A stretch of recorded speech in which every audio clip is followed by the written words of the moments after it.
안녕하세요 여러분. 저는 캐나다 할리팩스라는 곳에 살고 있는 헬렌이라고 합니다. 반갑습니다. 저는 오늘 영어에 대해서 말씀드릴까 하는데요. 당신의 영어 실력은 얼마 정도 합니까? 라는 질문을 굉장히 많이 하시고 또 많이들 궁금해 하시고, 그리고 한국에 이번에 갔을 때도 캐나다 사니까 이제 영어 좀 되겠네, 영어 되게 잘하겠다 이렇게 말씀하시는 분 계시거든요. 근데 뭐 생각보다 여기 이제 살면서 제가 느끼는 이제 제 영어 실력은 그렇게 뭐 썩 이렇게 잘한다는 느낌을 못 받아요. 왜냐면 늘 네이티브 속에서 이렇게 묻혀 사니까 늘 한참 제 영어 실력이 부족하다 이런 걸 제가 많이 느끼고 삽니다. 그래서 오늘은 이제 여러분들이 이민을 하기 위해서는 어떻게 영어 점수 얼마 정도 받아야 되는지, 얼마 정도의 영어 성적을 가지고 있어야 되는지 제가 좀 수치화해서, 그리고 실력이 어느 정도 돼야 되는지에 대해서 얘기 나눠보도록 하겠습니다. 우선 캐나다에 이민하는 방법이 크게 제가 두 가지가 있다고 말씀드렸는데, 제가 선택한 방법은 유학 후 이민이라고 말씀드렸고, 이제 유학 후 이민과 취업 후 이민이 있다고 말씀드렸습니다. 제가 이제 유학 후 이민을 선택한 이유는 물론 그 공부를 하고 싶고, 그 이제 계속 여기 와서 직업을 얻게 된다고 하면 뭔가 전공을 해서 이제 일을 하고 싶다는 생각이 컸기 때문에, 그래서 유학 후 이민을 택한 것도 있지만, 이제 유학을 하다 보면은 2년간 제가 영어를 여기서 쓸 수 있는 어떤 상황을 만들 수 있기 때문에 좀 더 영어를 배우고 그럴 기회가 있지 않겠나 이런 생각이 들어서 유학 후 이민을 선택했던 거고요. 이제 유학 후 이민은 컬리지를 먼저 입학을 해서 이제 아이들에게 무상 교육을 시키고 남편한테 워크 퍼밋을 주는 그런 이제 큰 좋은 제도가 있는데, 여러분들이 이제 칼리지를 입학하게 된다면 우선 IELTS라는 점수 6점이 있어야 됩니다. 제가 이제 할 때만 해도 IELTS 점수가 그러니까는 읽기, 말하기, 쓰기, 듣기 이 네 가지 이제 그 섹션으로 나뉘는데, 이 섹션 네 가지가 each 각각 6점이 아니라 이 네 가지가 골고루 평균 내서 6점에 도달을 하면 칼리지 입학 원서를 쓸 수가 있었어요. 대학 입학을 하기 위해서는 이제 IELTS도 아카데믹하고 제너럴이 나뉘는데, 아카데믹은 학교를 가기 위한 점수를 만드는 것이고요. 제너럴은 그냥 이민을 하기 위해서 치는 점수라고 말씀드릴 수가 있어요.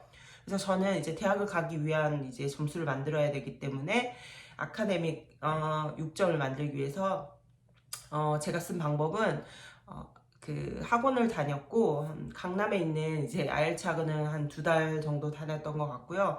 다니면서 이제 스킬들을 많이 배웠던 것 같아요.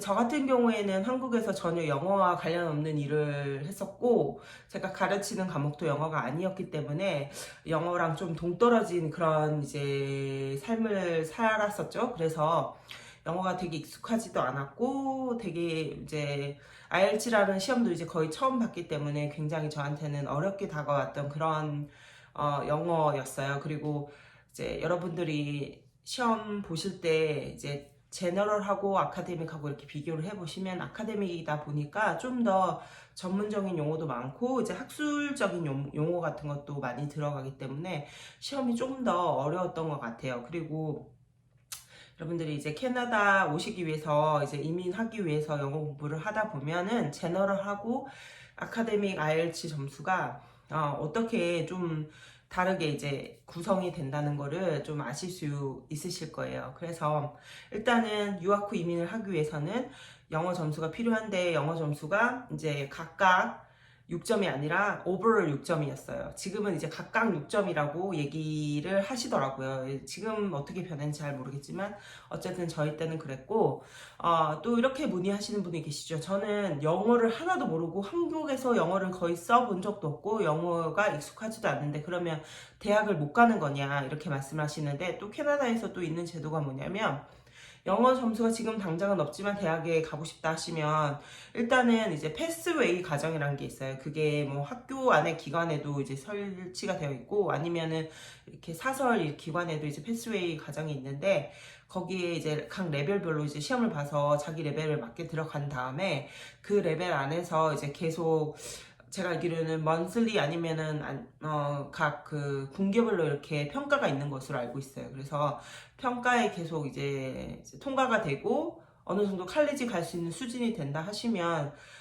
제가 알기로는 그걸로 인해서 대학을 갈 수 있다는 걸로 알고 있습니다.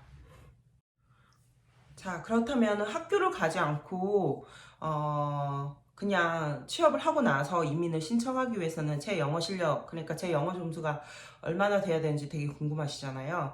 예, 그거는 이제 이민 프로그램을 어떤 걸 선택하느냐에 따라서 조금은 달라지는데, 만약에 자기가 연연방 정부, 그러니까 익스프레스 엔트리라고 하는 그 점수별로 해서 하는 그 이민을 선택하고자 했다고 하면은 일단은 그거는 좀 영어 점수가 높으셔야 돼요. 왜냐면 그 영어 점수에 따라서 주는 점수가 굉장히 폭이 달라지기 때문에 여러분들이 그 익스프레스 엔트리로 이민을 한다고 할 경우에는 IELTS 점수가 굉장히 높아야 되는 걸로 알고 있고요.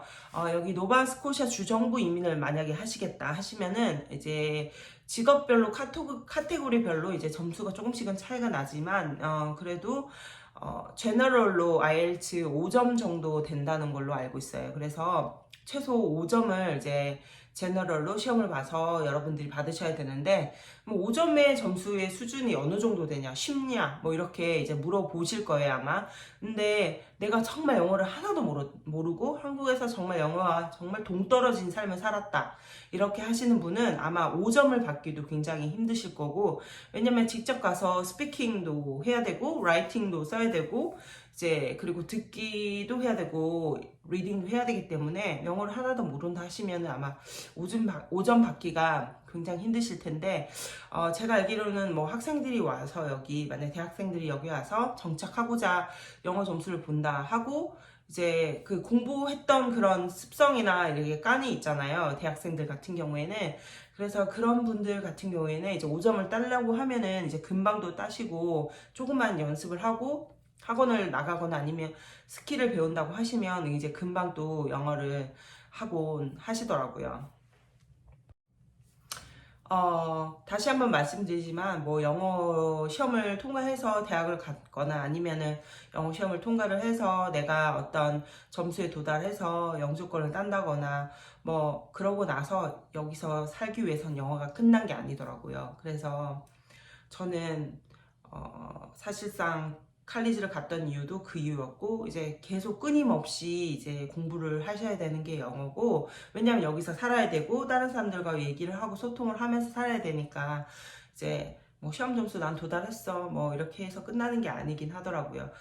제가 아시는 분들도 보니까 10년, 15년 이렇게 됐어도 계속 영어하고 이렇게 투쟁하시고 계속 공부하시고 새로운 거 매일 알아가시고 그리고 계속 신문도 보시고 이런 식으로 노력도 많이 하시고, 요즘 같은 경우에는 유튜브 이런 거 되게 발달이 잘 되어 있잖아요. 그래서 오늘 뭐 매일매일 해서 이렇게 표현 같은 거 배우시고 이렇게 하시더라고요. 예, 저도 마찬가지로 뭐 매일 공부는 뭐 하진 못하지만 그래도 현장에 나가서 항상 이제 원어민들하고 이제 소통을 하려고 하고, 저 같은 경우에는 이제 부모님들하고도 얘기할 수 있는 이제 기회가 있기 때문에 이제 부모님들하고도 이제 얘기하는 거를 두려워하지 않고 이제 영어를 이제 조금 더 이제 잘할 수 있도록 많이 노력하려고 하는 편입니다.